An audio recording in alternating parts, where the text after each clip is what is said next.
தமிழன்னை தந்திட்ட தலைமகன் அண்ணா, முதல்வர் மு.க. ஸ்டாலின். அதிமுகவின் DNA CN அண்ணாதுரை EPS. அரசியலில் அற்புத தலைவர் அண்ணா விஜய். திராவிட மாடலை ஆராயும் வட இந்திய யூடியூபர்கள் முதல்வர் மு.க. ஸ்டாலின். அன்பு தமிழ் நெஞ்சங்களுக்கு மெர்சல் கெலாட்டாவின் அன்பு வணக்கம். வாங்க இன்றைய காணொளி இதோ. பேரறிஞர் அண்ணாவின் 117வது பிறந்த நாளையொட்டி தமிழன்னை தந்திட்ட தலைமகன் என புகழாரம் சூட்டி முதல்வர் மு.க. ஸ்டாலின் தனது எக்ஸ் தள பக்கத்தில் வீடியோ ஒன்றை வெளியிட்டுள்ளார். மேலும் அவர் தலைமகன் நிமிர்த்திய தமிழ்நாட்டை தலைகுனிய விடமாற்றோம் எனவும் குறிப்பிட்டுள்ளார். காலை 10 மணி அளவில் சென்னை அண்ணா சாலையில் அமைந்துள்ள முன்னாள் முதல்வர் அண்ணாதுரையின் சிலைக்கு முதல்வர் ஸ்டாலின் மரியாதை செலுத்தியுள்ளார்.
அண்ணாவின் 117வது பிறந்த நாளையொட்டி அண்ணா என்றால் தமிழ்நாடு, தமிழ், திராவிடம் என EPS தனது எக்ஸ் பக்கத்தில் பதிவிட்டுள்ளார். அண்ணாவை பெயரில் மட்டுமல்லாமல் கொள்கை, செயல், அரசியல், அறத்தில் 53 ஆண்டுகளாக அதிமுக பெருமையோடு ஏந்தி நிற்பதாகவும் குறிப்பிட்டுள்ளார். மேலும் சாமானியர்களை அரியணை ஏற்றும் திராவிட அரசியலில் ஈடு இணையற்ற தலைமகனின் பிறந்த நாளில் குடும்ப ஆட்சியை அகற்ற உறுதியேற்க அழைப்பு விடுத்துள்ளார்.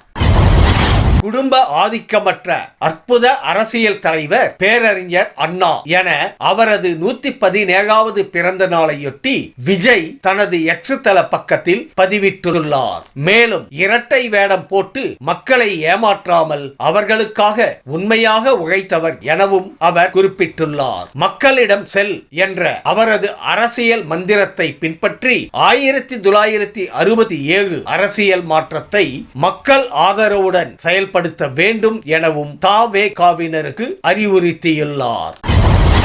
2026 தேர்தலிலும் திமுக தலைமையிலான கூட்டணி வெற்றி பெற்று மீண்டும் திராவிட மாடல் ஆட்சி அமையும் என்று முதல்வர் மு.க. ஸ்டாலின் நம்பிக்கை தெரிவித்துள்ளார். கிருஷ்ணகிரியில் நடைபெற்ற அரசு நிகழ்வில் பேசிய அவர் வட இந்திய யூடியூபர்கள் திராவிட மாடலை ஆராய்ந்து அதனை அவர்களது மாநிலங்களில் செயல்படுத்த அறிவுறுத்துவதாகவும் சுட்டிக்காட்டினார். மேலும் தெற்காசியாவிலேயே முன்னணி மாநிலமாக தமிழகம் திகழும் என்று முதல்வர் கூறியுள்ளார்.